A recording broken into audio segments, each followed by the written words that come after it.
जंगल में सुबह जब हिरन जागता है तो सोचता है, आज अगर मैं जी जान से नहीं भागा तो मारा जाऊंगा। उसी सुबह एक शेर जागता है और सोचता है, आज अगर जी जान से नहीं भागा तो मैं भूखा मर जाऊंगा। शेर हो या हिरन, भागना तो पड़ेगा। हेलो स्टूडेंट्स, कैसे हो आप सब? बढ़िया। चलिए, आज हम लोग क्या करेंगे, आज हमारा जो लेक्चर है वो प्रतियोगी कॉम्पिटिटिव एग्जाम के लिए, प्रतियोगी परीक्षाओं के लिए, ठीक है। तो प्रतियोगी परीक्षाओं में हमारा एसएससी बैंकिंग, ठीक है, ये सब जो एग्जाम्स हैं इन सब की प्रिपरेशन हम लोग करने वाले हैं, ठीक है। तो मैथ्स में हम लोग करेंगे, प्रैक्टिस करने वाले हैं। तो मैथ्स में हम लोग बेसिक से स्टार्ट करने वाले हैं। तो बेसिक में सबसे पहले चैप्टर हमारा नंबर सिस्टम। तो नंबर सिस्टम से आज हम लोग स्टार्ट करेंगे ना। तो कॉम्पिटिटिव एग्जाम में बच्चों को दिक्कत भी आती है मैथ्स में काफ़ी, कि यहाँ क्वेश्चन सॉल्व करने में टाइम लगता है काफ़ी। की तो हम क्या करेंगे, बस वही टाइम बचाने की कोशिश में क्या करेंगे, उन क्वेश्चंस के इजी मेथड्स ढूंढेंगे, ठीक है। उन इजी मेथड्स को डिस्कस करेंगे और क्वेश्चंस को कम से कम टाइम में सॉल्व करने की कोशिश करेंगे, ठीक है। तो बेसिकली आज हम लोग क्या कर रहे हैं, नंबर सिस्टम। तो सबसे पहला जो हमारा कहते हैं क्वेश्चन सॉल्व करने के लिए, क्वेश्चन सॉल्व करने का हमें बेसिक पता होना चाहिए। तो बेसिक हमारा स्टार्ट होता है नंबर सिस्टम से। हमें ये नहीं पता होगा नंबर क्या होता है तो हम आगे क्या कर पाएंगे, ठीक है। तो हम सबसे पहले तो वहाँ से स्टार्ट करते हैं कि नंबर, तो नंबर सिस्टम यानी संख्या पद्धति, वहाँ से स्टार्ट करते हैं। तो नंबर सिस्टम क्या होता है, ठीक है। तो नंबर सिस्टम देख लीजिए, तो नंबर सिस्टम इसको हम लोग क्या बोलते हैं, संख्या पद्धति।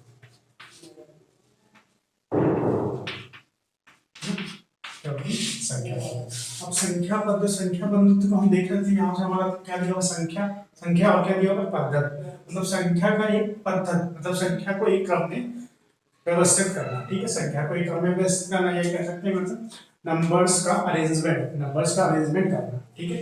यहाँ पे हम लैंग्वेज में कैसे कह सकते हैं, संख्याओं के लिखने, ठीक है, संख्याओं के लिखने तथा उनका नामकरण, संख्याओं के लिखने तथा उनके नामकरण के सुव्यवस्थित नियमों को हम क्या कह सकते हैं, संख्या पद्धति कह सकते हैं। कहने का मतलब अगर हम किसी संख्या लिख रहे हैं, उसका नामकरण करना है, ठीक है, तो उसका एक सुव्यवस्थित क्रम, उसको एक क्रम में हम लिखना चाह रहे हैं, तो उसे हम क्या बोलेंगे, संख्या पद्धति। क्योंकि ये हमारी बेसिक जो है डेफिनेशन है संख्या पद्धति की, बहुत ईजी तरीके से समझ सकते हैं, ठीक है। तो हम कह सकते हैं कि इस नंबर्स को एक रो में या एक कॉलम, मतलब एक व्यवस्थित क्रम में अरेंज करना, ठीक है, उसे हम क्या बोलेंगे, नंबर सिस्टम, ठीक है। अब नंबर्स में हमारे काफी टाइप्स होते हैं। जैसे नंबर्स हमने कह दिया 1 2 3 -1 0 है ना। तो ये क्या, इनके भी कुछ नाम होते हैं ना। नंबर्स में भी कुछ टाइप्स होते हैं हमारे, हमने कह दिया पहला। तो हमारा एक पहला जो हमारा वो क्या बोल सकते हैं, प्राकृत संख्या है ना। क्या हो सकती है, प्राकृत संख्या, जिसको हम लोग क्या बोलते हैं, नेचुरल नंबर। काफी बड़ा बेसिक सा हमारा है नेचुरल नंबर, ठीक है। तो क्या है प्राकृत संख्या, जिसको हम कहते हैं नेचुरल नंबर। ये क्या होता है, ये भी बेसिक है हमारा। प्राकृत मतलब नेचुरल मतलब कह सकते हैं कि those number which starts from 1 है ना। एक ऐसे नंबर, ऐसी संख्या जो हमारी 1 से स्टार्ट होती है, 1 से स्टार्ट होती है, उसे हम क्या कहते हैं, नेचुरल नंबर। या अदर लैंग्वेज में कहना चाहे तो कि गिनती में प्रयोग की जाने वाली संख्या है, ठीक है। गिनती में प्रयोग की जाने वाली संख्याओं के समुच्चय कहते हैं गिनती। हम कहते हैं गिनतियां गिनूं 1 2 3 4 5 6 7 8 है। तो इस टाइप की गिनतियां होती हैं। हम कह सकते हैं कि गिनतियों की संख्याओं में प्रयोग होने वाले समुच्चय को हम क्या कह सकते हैं, नेचुरल नंबर, ठीक है। ये भी डेफिनेशन होती है, इससे भी हम लोग समझ सकते हैं, ठीक है। फॉर एग्जांपल, अगर एग्जांपल समझना है, ठीक, इसे हम क्या कर सकते हैं, इसे n से डिनोट करते हैं, इसे हम n से डिनोट करते हैं, n से प्रदर्शित करते हैं, ठीक है। अगर एग्जांपल देखना चाहें तो एग्जांपल हमारा क्या हो जाएगा, नेचुरल नंबर जैसे स्टार्ट्स फ्रॉम 1, तो क्या हो जाएगा 1 2 3 4 5 इनफाइनाइट, ठीक है। ये जो हमारे नंबर हो गए उन्हें हम क्या बोलेंगे, नेचुरल नंबर्स। इन्हें किससे लिख सकते हैं, n से लिख सकते हैं, ठीक है। चलिए ना, अब इसके बाद प्राकृत संख्या हो गई। प्राकृत संख्या के बाद हम देख लेते हैं पूर्ण संख्या मतलब जिनको हम क्या कहते हैं, होल नंबर भी देख लेते हैं, क्योंकि ये सब बेसिक चीजें हैं ना। तो नंबर्स हमें सबसे पहले अगर नंबर ही नहीं पता होंगे तो हम आगे क्या करेंगे, है ना। तो फिर हम क्या करें, पूर्ण संख्या। जितने ज़्यादा हमें नंबर्स के बारे में पता होगा उतनी जल्दी हम लोग क्वेश्चंस को इजीली सॉल्व कर पाएंगे। तो पूर्ण संख्या, ठीक है, जिनको हम क्या कहते हैं होल नंबर, होल नंबर, ठीक है। पूर्ण संख्या, पूर्ण संख्या अब हम कह सकते हैं कि एक ऐसी संख्या या फिर those numbers which starts from zero, एक ऐसे नंबर जो हमारे कहाँ से स्टार्ट होते हैं, जीरो से स्टार्ट होते हैं, उन्हें हम क्या कहते हैं, पूर्ण संख्या बोलते हैं, ठीक है। अब हम इसको एक अदर लैंग्वेज अगर बताना चाहें तो कह सकते हैं कि जब प्राकृतिक संख्याओं में, ठीक है, जब प्राकृतिक संख्याओं के समुच्चय में अगर शून्य को भी मतलब जीरो को भी हम क्या करते हैं, जोड़ देते हैं। हमने कहा प्राकृतिक संख्याओं का समुच्चय माना क्या होता है, प्राकृतिक संख्याओं का समुच्चय माना क्या होता है, तो देखें तो क्या होगा 1 2 3 ना डॉट इनफाइनाइट तक। अगर हम क्या करें इसमें जीरो भी ऐड कर लें, हमने क्या इसमें क्या जीरो भी ऐड करें तो हमारा क्या बन जाएगा, 0 1 2 ना डॉट इनफाइनाइट। तो ये हमारा क्या होगा, होल नंबर या फिर पूर्ण संख्या। तो हम कह सकते हैं कि एक ऐसी प्राकृतिक संख्याओं का समुच्चय जिसमें हम शून्य को भी ऐड कर लें, वो हमारी क्या कहलाती है, पूर्ण संख्या, जिसको हम W से डिनोट करते हैं। For example 0 1 2 3 and dot infinite, ठीक है। या फिर एक अदर लाइन में कह सकते हैं those number which starts from 0 that is called पूर्ण संख्या या होल नंबर, ठीक है। चलो नेक्स्ट पूर्ण संख्या भी हो गई। अब इसके बाद क्या करते हैं, बात करते हैं कि जैसे हमारे नंबर्स होते हैं 1 -1 है, ये वाले नंबर्स के क्लास में भी देखते हैं। तो 1 -1 इसको क्या बोलते हैं, इंटीजर्स बोलते हैं।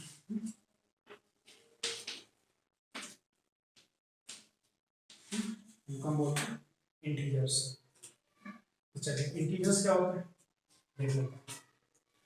तो आइए इंटीजर्स, अब हमने कहा इंटीजर्स क्या होता है, तो दोस नंबर है ना, those number which starts from -infinite to +infinite, मतलब ऐसे नंबर जो हमारे -इनफाइनाइट से स्टार्ट होते हैं वहां पे जाते हैं +इनफाइनाइट तक, उन्हें हम क्या कहते हैं, इंटीजर्स बोल सकते हैं, ठीक है। जैसे फॉर एग्जांपल हम दूसरे तरीके बता सकते हैं, हमारी जो प्राकृतिक संख्या है उन्हें प्राकृतिक संख्याओं में क्या कर सकते हैं, जो हमारी ऋणात्मक प्राकृतिक संख्या है उनको भी ऐड कर लेते हैं, ठीक है। फॉर एग्जांपल से मैंने कहा -इनफाइनाइट से स्टार्ट हुआ हमारा डॉट माइनस का 3 माइनस का 2 माइनस का 1 0 1 2 3 डॉट इनफाइनाइट, इस प्रकार के नंबर हमारे क्या कहलाते हैं, इंटीजर्स हैं। प्राकृतिक संख्याओं में ऋणात्मक प्राकृतिक संख्याओं का जो जोड़ होता है, एडिशन होता है, उन्हें हम क्या बोल सकते हैं, इंटीजर्स, या कह सकते हैं integer those numbers which starts from -infinite to +infinite is called integers, ठीक है। चलिए अब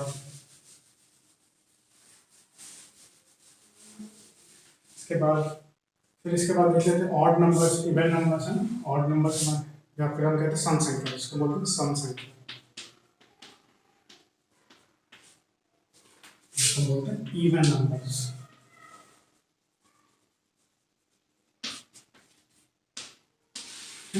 अब क्या थी सम संख्या, ये भी बेसिक सारी सम संख्या, सम का मतलब निकाल सम है ना, सम आ गया। यहाँ पे क्या है इवन नंबर, तो ऐसी संख्याएं जो 2 से विभाजित हो जाती है उन्हें क्या बोलते हैं, सम संख्या है ना। ये बेसिक सा हमारा, इसे हमारे क्वेश्चन से कॉम्पिटिटिव एग्जाम के जो क्वेश्चन है इसी मेथड से सॉल्व होंगे। बाकी ये हमारा बेसिक तरीका है, इवन नंबर्स के और भी डेफिनेशंस होती है।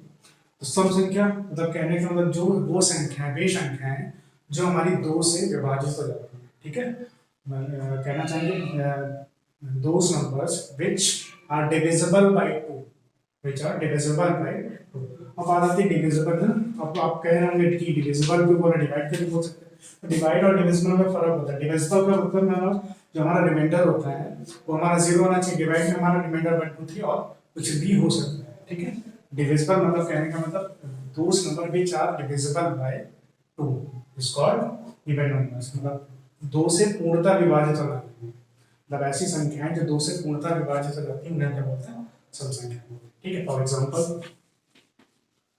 एग्जांपल क्या हो जाएगी 2 4 6 8 10 तो ये हमारी संख्या क्या हो जाएगी, इवन संख्या, इवन नंबर्स हो जाएंगे, इनको बोल सकते हैं सम संख्या, ठीक है। ऐसे ही हमारी क्या होती है, उसके बाद विषम संख्या होती है, ये आप लोगों को पता होगा, जिनको क्या बोलते हैं ऑड नंबर्स। ऑड नंबर, है ना।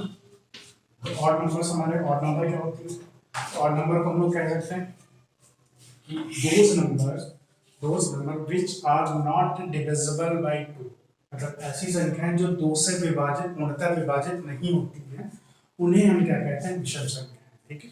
Those number which are not divisible by 2, ठीक है, इसको ऑड नंबर। फॉर एग्जांपल कैसे हमारे क्या हो जाएगा, 3, है ना, 5, 7, 9, 11, ये हमारे क्या हो जाएंगे नंबर्स, हमारे बनेंगे विषम संख्या, ठीक है। चलिए अब इसके बाद अगला देख लेते हैं, अगला हमारे चक्रीय नंबर, चक्रीय संख्या, इसको हम कहते हैं साइक्लिक नंबर, ठीक है। साइक्लिक नंबर एक ऐसी संख्या है, हम कह सकते हैं एक ऐसी संख्या है, एक ऐसी संख्या है, एक से लेकर अंत तक ऐसी संख्या है जिनको हम किसी भी नंबर से मल्टीप्लाई, मतलब किसी प्राकृतिक संख्या से मल्टीप्लाई करने पे जो हमारा जो रिजल्ट मिलता है वो हमारा क्या होता है, उन्हीं अंकों से माना जाता है, ठीक है। कैसे, फॉर एग्जांपल निकाम तो हमारे कोई एक से लेकर अंत तक हमारी संख्या थी 1 2 3, है ना, 1 2 3 4, एक हमारा नंबर माना जाता है। इसे हम क्या करें, उन्हीं n में से किसी नंबर से मल्टीप्लाई करते हैं, उन्हीं n नंबर से किसी नंबर से मल्टीप्लाई करते हैं, ठीक है। तो जो रिजल्ट आएगा वो उन्हीं n नंबरों से होगा, ठीक है। जो रिजल्ट आएगा वो उन्हीं n नंबरों से हमारा होगा, ठीक है, उन्हीं नंबरों से होगा। चलिए अब इसके बाद देखते हैं भिन्न, रहता है ना भिन्न, इसको हम बोलते हैं फ्रैक्शन, है ना, इसको हम बोलते हैं फ्रैक्शन। तो भिन्न या फ्रैक्शन ऐसे दो पूर्णांक हम कह सकते हैं, एक ऐसे दो संख्याएं या दो पूर्णांक p और q हम ले लेते हैं, दो पूर्णांक जिनको हम या भाग रूप या अनुपात रूप में लिख सकते हैं, ठीक है, उन्हें हम क्या बोलते हैं भिन्न। एक ऐसे दो पूर्णांक p and q जिन्हें हम अनुपात रूप या भाग रूप में लिख सकते हैं, जैसा कि मैंने कहा p by q, इसमें क्या होता है q is not equals to 0, q हमारा 0 नहीं होना चाहिए। ऐसी संख्या को हम क्या कह सकते हैं, भिन्न संख्या। फॉर एग्जांपल q by 3 है ना, या कुछ भी नंबर, तो ऐसी जो हमारी संख्या होगी हम क्या बोलेंगे, भिन्न संख्या, जिसमें हमारा क्या होना चाहिए, q is not equals to 0। अगर q 0 हो जाएगा तो हमारा जो संख्या हो जाएगी हमारी इनफाइनाइट को अप्रोच करेगी, मतलब अनंत संख्या हो जाएगी, ठीक है। तो एक ऐसी संख्या जिसको हम p by के रूप में लिख सकते हैं, और q is not equals to 0 उसे हम क्या बोल सकते हैं, भिन्न या फ्रैक्शन हो सकते हैं, ठीक ना। इसके बाद अगला देख लेते हैं समतुल्य संख्या,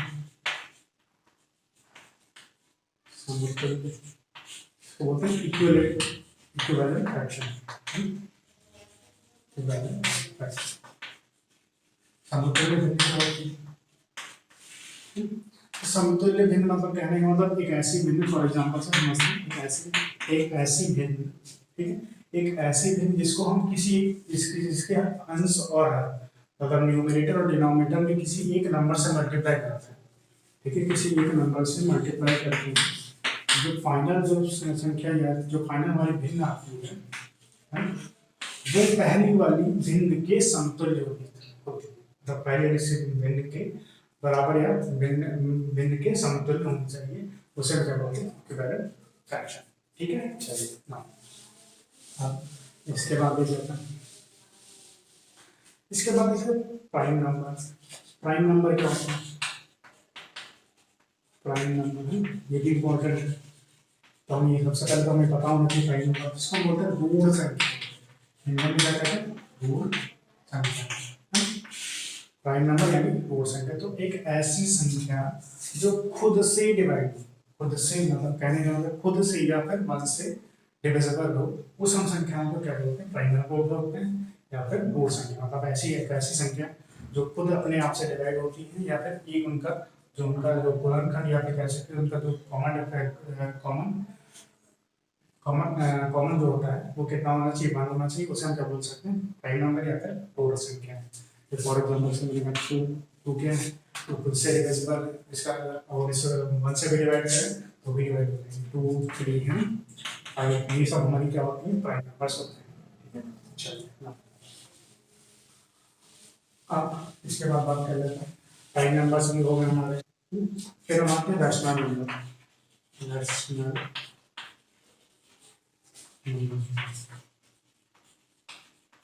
रैशनल नंबर जिसको हम बोलते हैं परिमेय संख्या।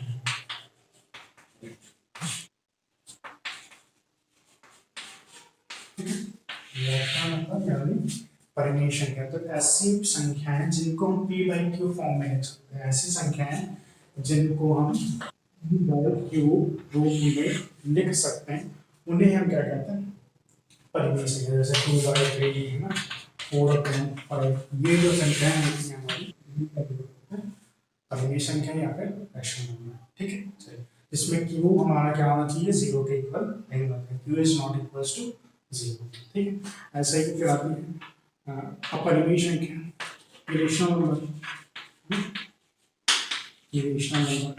अपरिमेय संख्या। जैसे इसका अपोजिट एक ऐसी संख्या या फिर दो नंबर जिनको हम क्या कर सकते हैं, p बाई क्यू रूप में नहीं लिख सकते, उन्हें हम क्या करेंगे, अपरिमेय संख्या। मतलब p बाई क्यू रूप में इन्हें हम क्या कर सकते हैं, p बाई क्यू में नहीं लिख सकते, क्या हो सकते हैं हमारे, नहीं लिख सकते। ठीक है, तो ऐसी संख्या जिनको हम p बाई क्यू रूप में नहीं लिख सकते, उन्हें हम क्या करते हैं, अपरिमेय संख्या। ठीक है, तो क्या होती है परिमेय संख्या, तो कह सकते हैं p बाई क्यू रूप में नहीं लिख सकते, लेकिन होती क्या है हमारे पास एग्जांपल में देखिए। अपरिमेय संख्या हमारी क्या होती है, जिसको हम अंडर रूट, जो हमारे अंडर रूट में लिखी होती है, ठीक है, जैसे लिखिए under root 3, under root 5, under root 7। ठीक है, इस टाइप की जो नंबर्स होते हैं, इस टाइप की जो संख्याएं होती हैं, वो हमारी क्या कहलाती है, अपरिमेय संख्या। ठीक है, चलिए ना, अब इसके बाद देख लेते हैं भिन्न का न्यूनतम रूप, है ना। जैसे भिन्न भी पढ़ी थी हमने, इक्विवेलेंट फ्रैक्शन मतलब समतुल्य भिन्न भी पढ़ ली थी। एक चीज रह गई थी हमारी, क्या थी, न्यूनतम भिन्न, हाँ, सरलतम फॉर्म। ठीक है, जिसको हम बोल सकते हैं सरलतम रूप, भिन्न का सरलतम रूप। भिन्न का सरलतम रूप क्या होता है, भिन्न का सरलतम रूप क्या होता है, कोई भिन्न दी हुई है ना, कोई भी भिन्न दी हुई है हमारी, मान लीजिए लिखते हैं हमारी 6/4, जो हमारी भिन्न दी हुई, हमने कहा इसका सरलतम रूप लिखिए या फिर इसका सिंपलेस्ट फॉर्म बताइए, तो क्या होता है।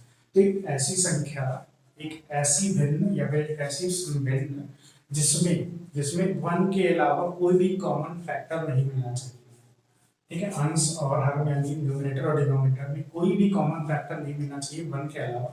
तो ऐसी जो भिन्न होगी वो हमारी क्या कहलाएगी, सरलतम भिन्न या फिर हम सिंपलेस्ट फ्रैक्शन इसको बोल सकते हैं। ठीक है, तो हम क्या, इसमें अगर कॉमन देखें तो इसमें हमारे इसके अगर फैक्टर करें तो 2 मल्टीप्लाई 3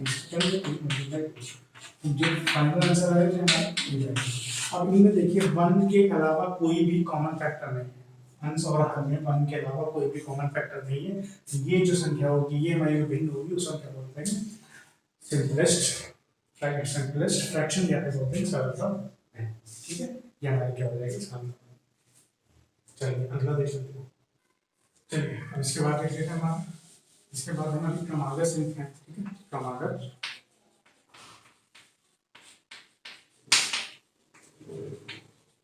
संख्या जिसको कॉन्जुगेटिव नंबर,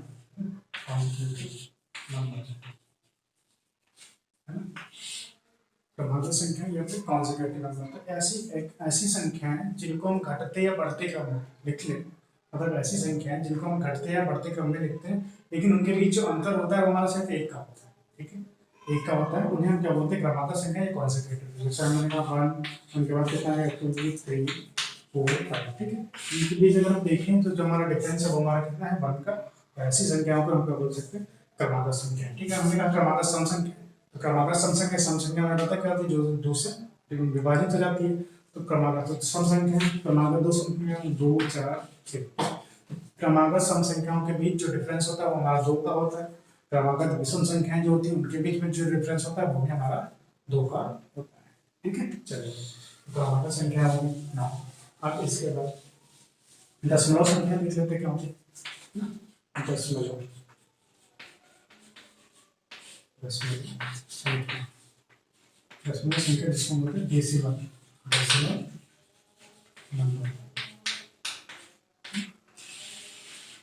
तो ऐसी संख्याएं जो दशमलव के बाद से स्टार्ट होती हैं, ऐसी संख्याएं जो दशमलव के बाद से स्टार्ट होती हैं, इन संख्याओं को हम क्या कर सकते हैं, डेसिमल नंबर या फिर दशमलव संख्या। ठीक है, फॉर एग्जाम्पल लेना 0.8, 0.5, 5 लिखा था, 0.5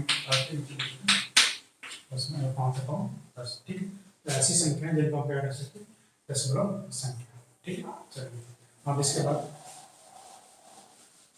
मिक्स्ड फ्रैक्शन, अब इसके बाद मिक्स्ड फ्रैक्शन। अब इसके बाद आता है ना मिक्स फ्रैक्शन। तो मिक्स फ्रैक्शन क्या होता है, ऐसे नंबर, ठीक है, एक ऐसे नंबर जो पूर्ण संख्या और भिन्न का दोनों का ग्रुप होते हैं, उन्हें हम क्या बोलते हैं, मिक्स फ्रैक्शन, ठीक है। फॉर एग्जांपल मेरा